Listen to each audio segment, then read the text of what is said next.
Moi, c'est la première fois que je venais en fait, et je suis contente d'être venue parce qu'au moins j'ai appris certaines choses sur la santé et que je puisse au moins prendre des rendez-vous en même temps, quoi. Et ça m'a aidé aussi à comprendre certaines choses. Donc aujourd'hui, c'est le village Santé des femmes à Vieux-Condé, au service du Pays de Condé pour les femmes éloignées du soin. Bonjour à toutes et à tous et bienvenue sur Territoire, le podcast de Valenciennes Métropole qui donne la parole à celles et ceux qui font de notre communauté d'agglomération une terre de rencontres, d'échanges et de partage.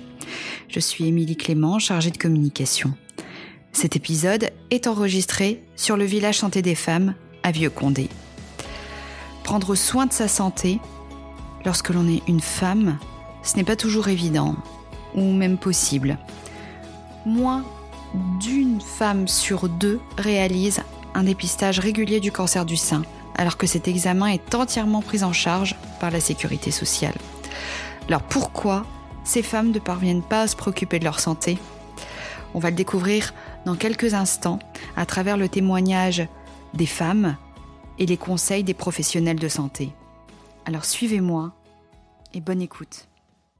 Bonjour, Édouard Poncelet, je suis médecin radiologue spécialisé en imagerie de la femme au centre hospitalier de Valenciennes. On a la chance de pouvoir organiser un troisième village santé des femmes qui permet de réunir à la fois les professionnels de santé du territoire et également les acteurs locaux, politiques, institutionnels, associatifs, pour pouvoir proposer aux femmes à la fois des services sur la prévention et leur santé, leur bien-être, mais également des activités ludiques et sportives pour être en bonne santé, tout simplement.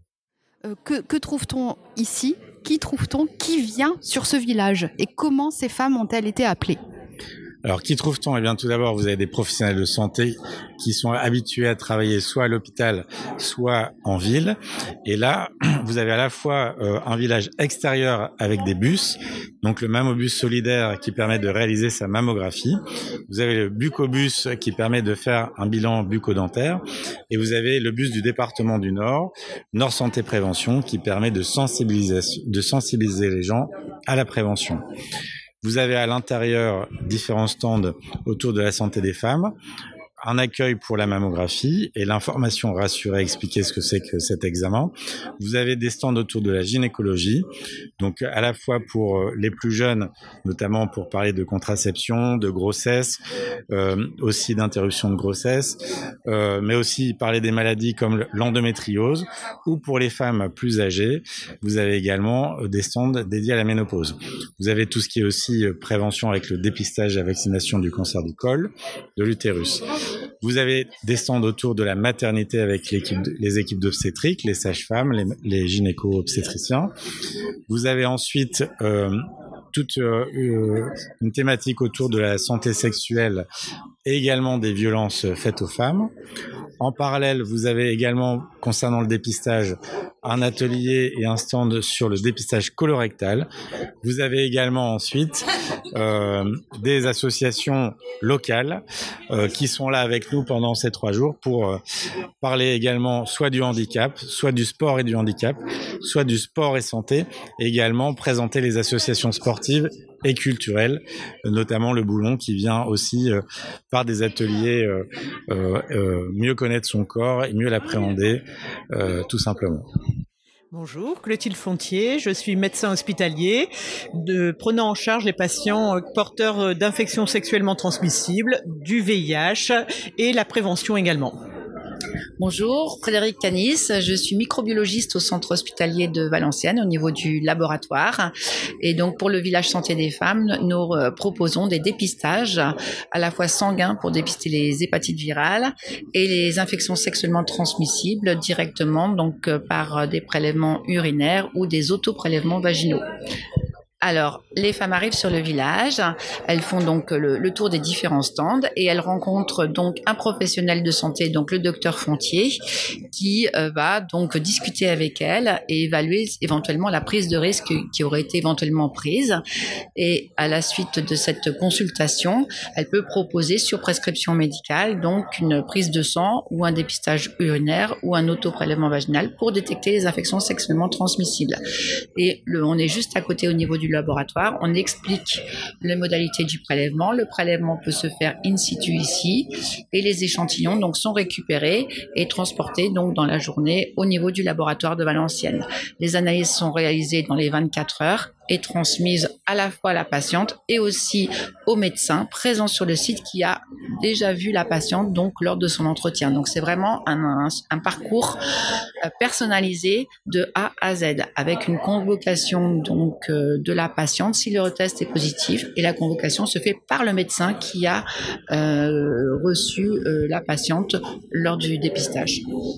Donc, comme le disait le docteur Canis, je pense que ici, ce qui est important, c'est que c'est l'aller vers, et donc on propose ce parcours pour cette patiente avec cette première consultation, des explications, on estime le risque pris par la patiente, et après nos infirmières, puisqu'on fait partie du CEGID, du Centre de dépistage anonyme et gratuit, et cette infirmière va pouvoir redonner des explications et faire les prélèvements aux patientes, et la patiente, quand elle recevra ses résultats, elle a déjà vu le médecin, l'infirmière, elle est rassurée, les résultats seront donnés par ces mêmes personnes pour faciliter la prise en charge.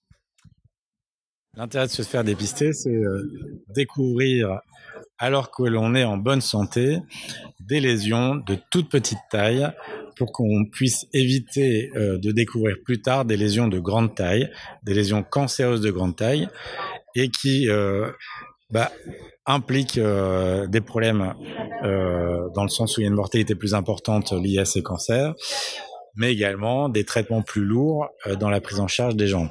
Donc dépister, ça permet de sauver des vies, ça permet d'être pris en charge plus tôt pour que la maladie soit traitée de façon plus facile avec une toxicité moins importante et donc un meilleur vécu et bien sûr une survie plus importante. Bonjour, je m'appelle Laurine, je suis manipulatrice en imagerie de la femme, en l'occurrence au centre hospitalier de Valenciennes. Et qu'est-ce que vous faites là aujourd'hui ?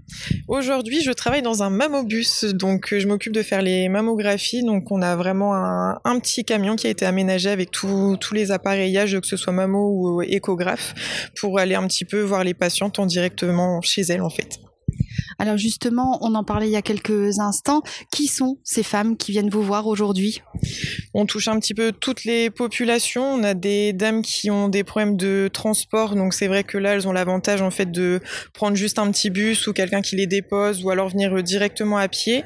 On a pas mal de dames également qui ont eu des mauvaises expériences par le passé sur une mammographie, ou alors malheureusement des problèmes de vie qui ont fait qu'elles n'avaient plus un suivi régulier. Et là, dans notre cas, comme on les démarche directement, c'est plus facile pour elles et elles sont amenées à venir plus facilement chez nous du coup. Ouais, c'est ça. En fait, ce qui déclenche la venue ici, c'est le fait que ce soit plus facile et plus proche de chez elles, c'est ça ? Oui, tout à fait, parce que on a énormément de dames du coup qui sont un petit peu, je vais pas dire défavorisées, mais tout le monde n'a pas accès au transport, à une voiture ou quoi que ce soit. Des fois, là, on a une dame il y a une demi-heure qui a vraiment des grosses difficultés pour se déplacer. Elle a pas de famille. Là, elle a demandé à un voisin qui habite à 5 minutes de l'amener directement ici. Et c'est vrai que on n'a pas tous malheureusement les mêmes chances dans la vie, donc ça facilite grandement leur suivi. Alors quelles sont les dames qui viennent ici ? Quel âge ont-elles ? Là, on cible vraiment les dames qui rentrent dans le dépistage organisé. Donc c'est vraiment les dames entre 50 et 74 ans. On a déjà eu le tour sur les villages précédents où des dames se présentaient avec vraiment un problème clinique, où là du coup, comme c'était un peu de l'urgence, on les prenait quand même. Mais de base, non, c'est vraiment le dépistage pris en charge par la sécurité sociale qu'on gère aujourd'hui. Alors, dépistage pris en charge par la sécurité sociale, qu'est-ce que ça veut dire ? En fait, la Sécu va vous inviter tous les 2 ans, donc à partir de 50 ans, à faire une mammographie de dépistage. L'examen, c'est le même que si vous aviez moins de 40 ans ou plus de 74 ans. La différence, c'est que sur place, un médecin va vous ausculter, va vous rassurer oralement, et votre dossier sera envoyé en fait en deuxième temps au centre de dépistage directement à Lille, où un deuxième médecin agréé va revérifier le dossier, simplement pour être sûr de ne rien rater. Et ensuite, le dossier sera envoyé directement chez la patiente par courrier. C'est donc beaucoup plus simple. Oui. Ah oui, pour les dames, en fait, elles n'ont pas besoin de penser à quoi que ce soit. On gère un peu tout pour elles. On va directement leur rappeler qu'il faut reprendre rendez-vous. Les résultats seront envoyés chez elles, donc c'est vrai qu'il n'y a pas d'attente après le rendez-vous. Ça, en général, c'est une chose qui les arrange fortement aussi. Donc non, franchement, on essaie de faire au mieux en fait pour que le suivi soit régulier et donner envie aux dames en fait de se faire dépister. Tout est gratuit. Dans cette fourchette d'âge, en fait, c'est vraiment tout est pris en charge par la Sécu, c'est l'avantage. Et du coup, il n'y a pas de différence par rapport aux moyens ou quoi que ce soit des gens au niveau de vie. Tout le monde peut y accéder facilement. Comment se passe l'examen ici? Combien de temps ça prend? Alors une mammographie, je dirais que ça dure à peu près 5 minutes. On va avoir 4 clichés de base à faire, donc une face et un oblique sur chaque sein. Suite à ça, le radiologue va vérifier ces clichés. C'est lui qui nous dira si on s'arrête ou si on a besoin de compléments. Dans le cas où on a besoin de compléments, c'est pas forcément qu'il y a quelque chose de négatif. Chaque sein est différent, des zones sont parfois moins visibles que d'autres, donc ça arrive très fréquemment qu'on en fasse en plus. Et suite à ça, on peut également faire une échographie en complément qui peut être dû par exemple à une petite chose à vérifier, un petit kyste, c'est souvent des choses bénignes, ou alors par rapport à la densité mammaire, si un sein est plus dense qu'un autre, on verra moins bien à la mammo et on aura besoin d'un complément échographique. Est-ce que ça fait mal de faire une mammographie? Alors, j'emploierais pas ce terme-là, je dirais plutôt désagréable, parce qu'automatiquement, je pense qu'aucune femme n'aime poser son sein sur une palette en étant comprimée, en sachant que c'est pas la machine qui le fait, c'est pas quelque chose qui est automatique, c'est vraiment la manipulatrice. Donc, on y va très progressivement. La patiente interagit avec nous, donc elle peut nous dire à n'importe quel moment que la douleur vraiment devient intense et qu'il faut s'arrêter là. Donc, c'est vraiment un travail d'équipe. On est toujours en relation avec la patiente en discussion. Donc, moi, mon terme, c'est à chaque fois désagréable, mais absolument pas douloureux. D'accord. Est-ce que vous pensez à une dame qui vous a touché, à une histoire qui vous a touché plus qu'une autre sur ce village? On a souvent des histoires assez tristes de dames qui justement ont complètement arrêté leur suivi par rapport à des problèmes de vie. Et là, ce matin, en l'occurrence, j'en ai eu une qui n'avait pas fait de suivi depuis 10 ans parce qu'elle a accompagné son mari dans la maladie. Malheureusement, il est décédé il y a 2 mois. Et du coup, là, elle se réoccupe de nouveau d'elle. Elle s'est mise de côté pendant des années. Mais malheureusement, ça arrive souvent. On a beaucoup d'histoires comme ça. Et à contrario, est-ce qu'il y a eu des bonnes choses, des bonnes nouvelles, des sourires aussi en sortant de là, sur ce village? Comment vous ressentez les choses et comment vous voyez ces dames évoluer? On a beaucoup de sourires justement, je dirais, parce que je pense que ça touche les dames aussi, le fait de sortir du contexte de l'hôpital, ne pas rentrer dans une grande structure avec les soignants partout, les malades un peu partout. Donc ce cadre-là, franchement, je pense qu'elles l'apprécient énormément et automatiquement, quand elles sont rassurées en sortant de l'examen, on a toujours ce sourire parce que je pense que même quand on n'a pas d'antécédents, les dames nous disent aussi qu'elles se palpent, des choses comme ça. Mais quand c'est le médecin qui nous dit que tout va bien, on est toujours rassurés. Vous veniez pour une mammographie. Est-ce que vous avez posé des questions sur autre chose? Est-ce que vous avez été sur d'autres stands? Non, puisque j'avais rendez-vous. Donc, je suis partie directement au camion de mammographie. Donc, j'ai posé beaucoup de questions au niveau du camion pour la mammo et on me répondait toujours agréablement, calmement. Et franchement, j'étais à l'aise parce que moi, je suis un petit peu coincée à ce niveau-là. J'aime pas trop et franchement, je l'ai dit, j'ai passé un bon moment. Comment ça se passe quand on rentre dans ce mammobus? Ben, ça surprend. Au début, on se dit mince, parce qu'on voit rien, on sait pas ce qui va se passer, mais dès le départ, on est à l'aise. Déjà, au niveau de la secrétaire, on peut dire ce qu'on ressent en fait, elle comprend. Et ensuite, avec la manipulatrice, ça se passe bien. On nous fait pas attendre longtemps et c'est génial. Il faut le faire. Donc concernant la participation au dépistage, malheureusement les chiffres sont vraiment pas bons. Le seuil qui est recommandé, c'est 70% de participation.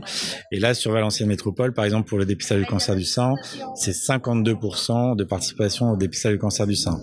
Et dans le pays de Condé, c'est encore plus bas, c'est 47%, donc 5 points en moins de la moyenne de Valenciennes Métropole, ce qui correspond à environ 2000 femmes du pays de Condé à amener vers la mammographie et 800 ici à Vieux-Condé. Concernant le dépistage du cancer du col, c'est également insuffisant. 45% de participation au dépistage dans le pays de Condé.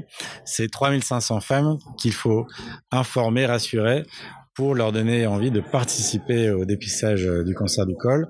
Et concernant le dépistage colorectal, c'est uniquement 17% de participation et donc plus de 6000 personnes à embarquer avec nous dans la prévention du dépistage du cancer colorectal. Et donc c'est vraiment un challenge et c'est pour ça qu'on essaie de proposer des actions innovantes comme aujourd'hui pour toucher au plus près les gens, qu'ils en parlent autour d'eux et que progressivement ils aient confiance pour venir vers les professionnels de santé. Alors bonjour, vous êtes une femme qui vient sur ce village. Comment avez-vous connu cet événement ? C'est sur Facebook, je vis à Vieux-Condé, donc j'ai vu la publication via le site de ville de Vieux-Condé. Qu'est-ce qui vous a donné envie de venir ? Ouais, moi j'ai de l'endométriose, donc je suis venue voir ce qui proposait et l'après l'opération en fait. Donc moi je suis Alicia Argentel, je suis gynécologue médicale à Valenciennes. Là pour promouvoir la santé des patientes et du coup on a fait plusieurs ateliers pour les informer sur différents thèmes et leur proposer aussi des rendez-vous de suivi gynéco pour remettre à jour. C'est-à-dire que ici une dame qui arrive bénéficie de quoi ? Alors, elle bénéficie d'une information sur l'obstétrique, d'une information pour nous en gynéco de l'endométriose, de la ménopause, de la prévention du cancer du sein, de la prévention de l'autopalpation, de l'information sur le papillomavirus, que c'est, la vaccination pour les enfants, et également, du coup, l'informer sur la consultation gynéco, ce qui est possible, ce qu'on fait en tant que tel en consultation de gynéco, les rassurer sur ce que c'est, et puis donc leur proposer des rendez-vous et en même temps leur proposer en collaboration avec le laboratoire le dépistage du cancer du col de l'utérus par un autoprélèvement HPV qui n'est pas fait normalement habituellement, on fait ça par un frottis avec un vrai examen gynéco, mais là du coup c'est beaucoup plus simple pour les patients avec un autoprélèvement aux toilettes. Donc tout se fait ici. Tout se fait ici. Dans le territoire, c'est vraiment un problème. Il n'y a que 17% des gens qui participent au dépistage. Ça veut dire plus de 6000 personnes dans le pays de Condé qui ne participent pas au dépistage colorectal. Et donc c'est vraiment extrêmement important de sensibiliser, expliquer, rassurer les gens et leur expliquer pourquoi c'est important de dépister au stade le plus précoce. Et vous avez également tout un atelier autour de la santé publique, les addictions, mais également les maladies cardiovasculaires. Donc des informations sur la diététique, sur comment bien manger, limiter les risques cardiovasculaires et des bornes interactives qui permettent de dépister des problèmes de diabète ou d'addiction qui permettent ensuite d'être pris en charge par des gens spécialisés. Alors bonjour, je m'appelle Nadim Hussein, je suis enseignant d'activité physique adaptée sur l'hôpital de Valenciennes, particulièrement sur la maison sport santé de l'hôpital, et ici on est vraiment ici pour présenter un peu tout ce qui va être de la sensibilisation, de la prévention sur les bienfaits très généraux au niveau de l'activité physique et du sport santé. Quelle est l'importance de la pratique sportive au point de vue de la santé, quand on est en bonne ou en moins bonne santé? Alors aujourd'hui, la pratique d'une activité physique, elle est démontrée au niveau scientifique, elle va permettre de réduire certains facteurs de risque, donc que ce soit d'un point de vue cardio, que ce soit sur l'apparition du diabète, sur le taux de sédentarité qui est le facteur numéro 1 en termes de facteurs de risque. Et ensuite, pour des personnes qui sont déjà atteintes de pathologie, il faut savoir que ça va permettre aussi de lutter contre celle-ci. Si on prend l'exemple d'un patient qui va atteindre de maladie cardiaque, par exemple, le fait de faire une activité d'endurance, ça va permettre de réduire certains facteurs de risque, ça va permettre de diminuer la fréquence cardiaque au repos, diminuer l'hypertension. On est vraiment dans une prise en charge qui est vraiment très globale, que ce soit sur une pathologie, mais aussi en prévention de toutes les autres. Alors d'un point de vue très pratique, pour les gens qui se disent bah ouais mais moi j'ai pas envie de faire du sport, j'ai pas le temps, et puis si c'est pour faire 5 heures de sport par semaine, par quoi on commence? Alors les recommandations les plus habituelles qu'on va donner, ça va être au minimum d'essayer de pratiquer 30 minutes d'activité physique par jour, donc 30 minutes dans la journée, si on la divise en plusieurs petites fois, on arrive à la trouver. Le deuxième conseil, c'est d'essayer de prendre du temps pour soi. On est dans un mode de vie où on est toujours assez speed, on court après tout le monde, mais c'est bien de se recentrer et de pouvoir prendre du temps pour soi. Et ensuite, c'est de se faire accompagner par des professionnels. C'est tout de suite plus ludique et plus sympathique quand on fait ça en groupe que faire ça à la maison tout seul de son côté. Alors ça veut dire quoi? Ça veut dire qu'on prend sa paire de baskets et qu'on va marcher, par exemple. Ça veut dire quoi la pratique sportive? Alors la pratique sportive, ça va être vraiment tout ce qui va être dans une association. Nous on parle plutôt d'activité physique, où là l'activité physique c'est beaucoup plus large, ça va être le ménage, ça peut déjà être le bricolage, ça peut être toutes ces choses-là qui font partie de l'activité physique. Et ensuite, comme nous on va le dire, ça va plutôt se faire encadrer par des professionnels, de façon un peu à remettre le pied à l'étrier, de faire des pratiques de groupe. Ça va aussi du coup permettre de rencontrer du monde, de sortir un petit peu de la maison. Comment on fait pour vous rencontrer, les professionnels de santé? Vers qui on se tourne? Alors nous, pour tout ce qui va être activité physique adaptée, il faut passer par son médecin traitant ou par un médecin spécialiste. Le sport adapté, c'est un dispositif sport sur ordonnance. Donc une fois qu'on a cette ordonnance-là, vous pouvez nous contacter soit par mail, soit par téléphone pour prendre un premier rendez-vous. Lors de ce premier rendez-vous, on va surtout discuter, voir un petit peu quelles sont les limitations de l'activité physique au jour d'aujourd'hui, faire un petit bilan de conditions physiques pour voir un petit peu les objectifs qu'on va pouvoir identifier. Et ensuite, avec nous, on part sur un programme de 3 mois, à raison de 2 ou 3 séances par semaine. À la fin de tout ça, on va refaire un premier bilan. Le bilan, ça va nous permettre de pouvoir un peu faire la comparaison entre l'état d'entrée et l'état de sortie et pouvoir faire un compte-rendu pour le médecin traitant. Est-ce que c'est payant? Est-ce que c'est gratuit? Nous, chez nous, c'est gratuit. L'accompagnement est totalement gratuit, à raison de 2 ou 3 séances par semaine, les bilans compris. Et une fois qu'on a fait tout ça, donc du coup, le but, c'est de poursuivre vers une activité, donc généralement associative, pour être toujours accompagné par un professionnel soit de santé, soit un professionnel du monde du sport. Et là, pour le coup, il y aura un financement à faire. C'est surtout pour faire financer les associations et puis les clubs. Les femmes que vous rencontrez ici ou au quotidien, qu'est-ce qu'elles vous disent, celles qui ne pratiquent pas?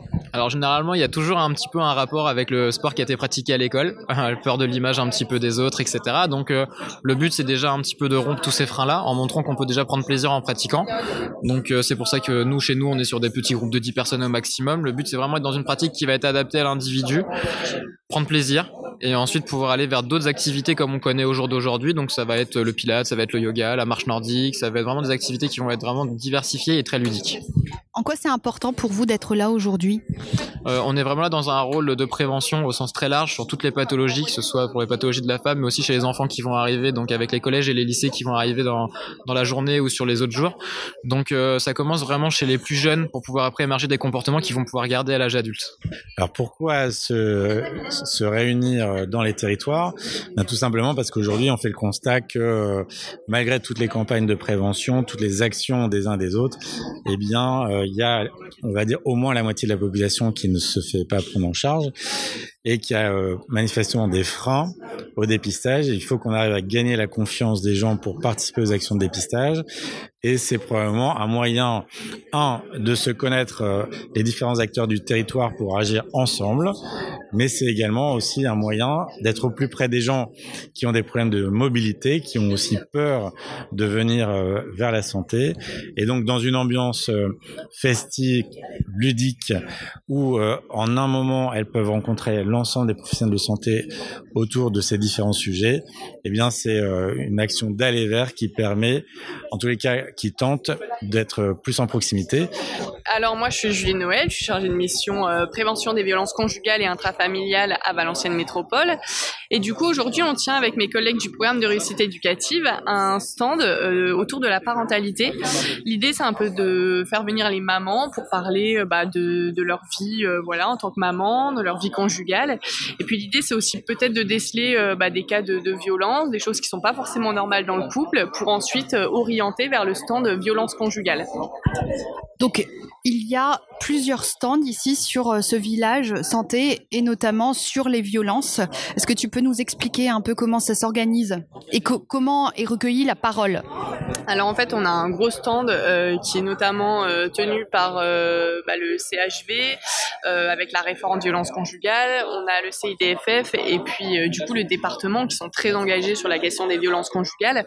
Dans un premier temps, la première étape, c'est qu'on a une exposition qui a été faite par le département du Nord sur les violences conjugales. Donc les femmes arrivent, on leur présente un peu cette exposition. L'idée, c'est de présenter un peu ce qu'est la violence conjugale, ne pas la limiter qu'aux violences physiques, expliquer un peu les violences psychologiques, les violences verbales. Et puis s'il y a des femmes qui ont besoin de parler, qui se sentent peut-être concernées par la thématique, et l'idée, c'est de les orienter vraiment sur le stand violence conjugale et notamment vers le CIDFF qui est vraiment un centre de ressources autour des violences conjugales puis autour des droits des femmes pour les accompagner et les orienter vers les bonnes structures du territoire. Au cours des 3 journées, destiné au déploiement du village santé des femmes à Vieux-Condé, 200 femmes ont pu être prises en charge pour leurs droits par la Caisse primaire d'assurance maladie du Hainaut. Le Mammobus, qui est un dispositif de dépistage du cancer du sein, a reçu la visite de 81 patientes. 79 personnes ont pu profiter des conseils et des soins dentaires dans le Bucobus. 216 enfants ont été sensibilisés au risque des addictions, qu'il s'agisse de l'alcool, du tabac, du cannabis ou même des écrans. Les jeunes ont pu être accueillis sur le stand Sport et Santé et 150 personnes supplémentaires sont venues prendre des conseils.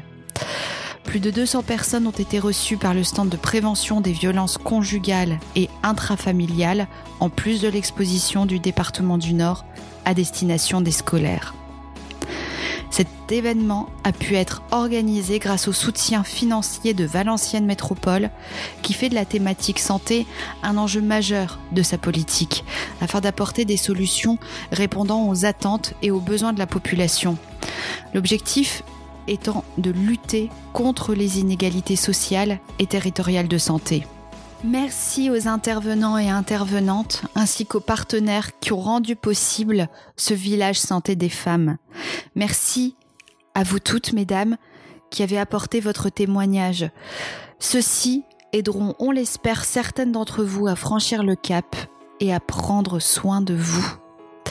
Pour ne rater aucune de nos actualités, je vous invite à suivre Valenciennes Métropole sur les réseaux sociaux. Nous sommes présents sur Facebook, Instagram, LinkedIn, X. Vous retrouverez toutes nos créations digitales sur YouTube. N'hésitez pas à partager cette émission autour de vous pour valoriser notre territoire.